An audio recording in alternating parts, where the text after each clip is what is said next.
Gimana? Usahanya kemarin gimana aja? Capek amat nih, anjay.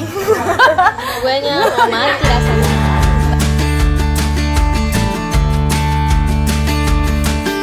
Bayangkan suasana kafe sore hari di Kuala Lumpur. Di antara denting sendok dan aroma kopi susu, terdengar percakapan yang terasa sedikit berbeda. Beberapa anak muda Malaysia saling menyapa. Santai aja bro. Atau boleh kok, kita coba pelan-pelan. Tanpa disadari, mereka mulai menyelipkan kosakata bahasa Indonesia dalam perbualan sehari-hari mereka. Fenomena ini muncul karena pengaruh musik, film, drama, dan konten digital dari Indonesia yang begitu mudah dinikmati. Kata-kata seperti banget, kepo, baper, nggak apa-apa, atau keren menjadi terasa dekat dan seronok diucapkan. Awalnya hanya meniru untuk bergurau. Lama-kelamaan menjadi kebiasaan yang melekat. Mereka merasa bahasa Indonesia terdengar lembut, santai, dan ekspresif sesuai dengan suasana pergaulan anak muda. Di media sosial, tren ini semakin jelas. Kreator Malaysia sering menulis caption dengan campuran bahasa Melayu dan bahasa Indonesia. Aku rindu banget suasana itu. Atau capek sih, tapi happy, tidak ada jarak. Sebaliknya, wujud rasa kedekatan budaya, bahasa menjadi jembatan, bukan batas. Di ruang kelas, di tempat kerja, bahkan di rumah, penggunaan kata-kata ini mencipta nuansa baru. Orang tua kadang tersenyum heran. Sementara generasi muda merasa itu identiti serantau yang cair. Mereka bukan meninggalkan bahasa sendiri, tapi memperkaya cara mengekspresikan diri. Mesti menerima bahasa Indonesia itu sebagai bahasa rasmi kita. Untuk Malaysia, untuk Brunei, dan untuk negara Indonesia juga. Tidak mungkin kita boleh rapat dengan Indonesia kalau kita terus bercakap dengan bahasa yang lain. Orang Malaysia ni dia suka cakap Indonesia. Kalau kita bawa di Jakarta, belum turun kapal terbang, dia dah cakap Melayu dah, dia dah cakap Indonesia. So rasa bahasa Indonesia itu sangat universal. Jadi kita boleh terima. Sedangkan di Indonesia pun bahasa Indonesia itu sesuatu yang formal. Kalau saya pergi Yogyakarta, mereka tak cakap sesama mereka bahasa Indonesia, mereka cakap Jawa kan. Tapi bahasa Indonesia itu kita kena terima.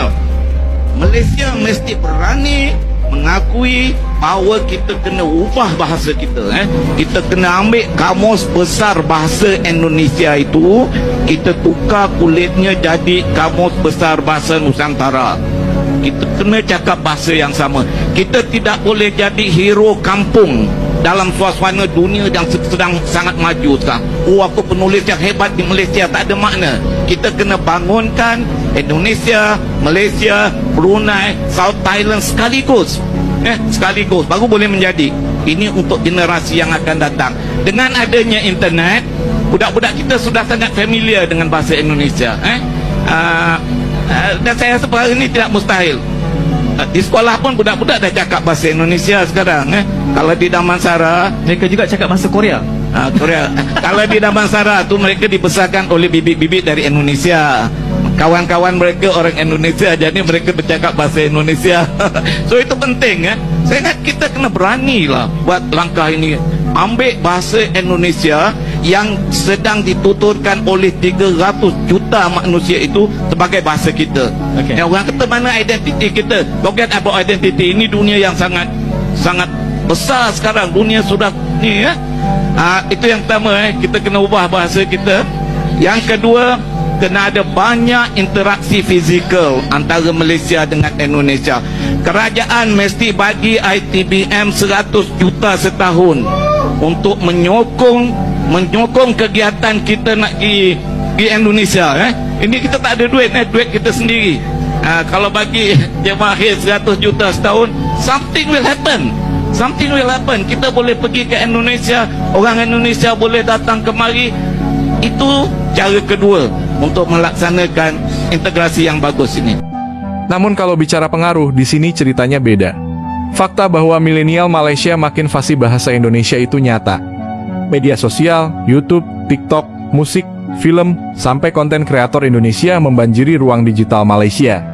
Bahasa Indonesia dianggap lebih fleksibel, ekspresif, dan relevan dengan budaya pop modern. Ini bukan soal mengganti bahasa resmi, tapi soal bahasa Indonesia jadi bahasa pergaulan lintas negara. Negara jiran itu familiar dengan bahasa Indonesia. Nah, kalau di Brunei sendiri itu karena banyak nonton sinetron dan film Indonesia dan juga acara-acara TV Indonesia, makanya kita orang Brunei itu ngerti gitu bahasa Indonesia. Dan mungkin itu sama juga dengan orang Malaysia, kenapa mereka itu tahu dan kenal dengan bahasa Indonesia. Banyak sih pengaruh daripada film-film Indonesia. Karena Risha ada pernah nonton di TikTok di mana orang-orang Malaysia tuh nge-sharing gitu childhood movie favorite mereka seperti Heart to Heart, My Heart, sinetron Sahabat, dan banyak lagi sih sebenarnya. Sekarang lebih expand ya, dimana anak-anak muda sekarang Risha lihat mereka tuh mudah mengikuti bahasa Indonesia itu kebanyakan pasti dari main game, terutama ML. Gimana usahanya kemarin? Gimana aja? Capek amat nih, anjay. Gue mau mati rasanya. Kenapa? Capek lah. Terus di Indonesia kamu sukanya apa aja? Sukanya kamu. Aku sukanya kemarin kok pergi ke Bromo kemarin. Bah, kamu ini anti sosial.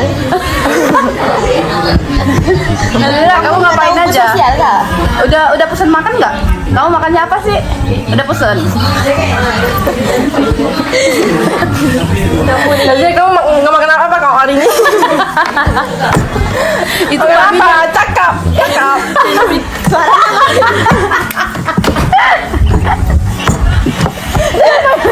Lumat kan dia?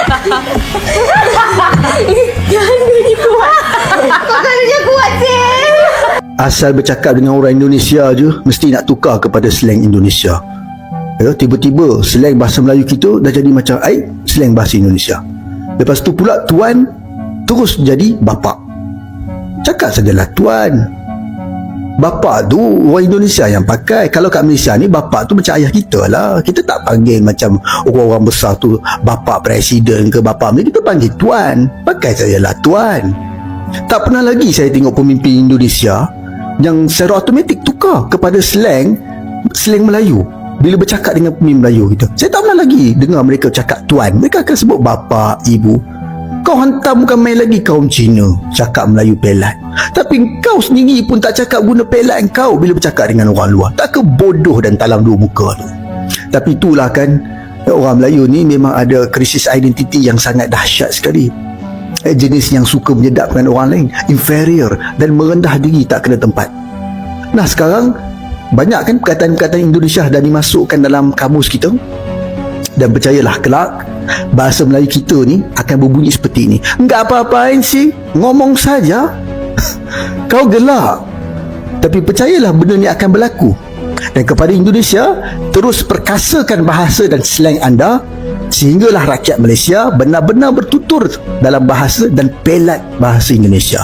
Ambil peluang ini, ratah kaum yang sangat lemah. Para Buntang berpendapat antara punca gagal menguasai bahasa kebangsaan berbunca dari beberapa faktor, antaranya rakyat Malaysia sendiri yang tidak mengutamakan penggunaan bahasa Melayu dalam pertuturan harian serta merakan, tidak menggunakan bahasa Melayu dalam program-program resmi dan formal.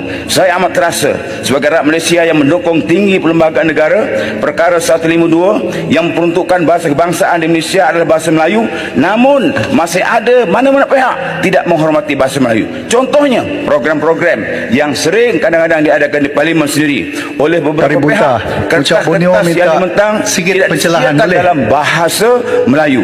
Malahan saya tak benar. Malahan membentang yang membentangkan paper berucap sepenuhnya dalam bahasa Inggeris, sedangkan mereka rakyat Malaysia amat malang sebagai rakyat Malaysia yang mendukung tinggi perlembagaan negara tetapi tidak mampu membentangkan dalam bahasa Melayu.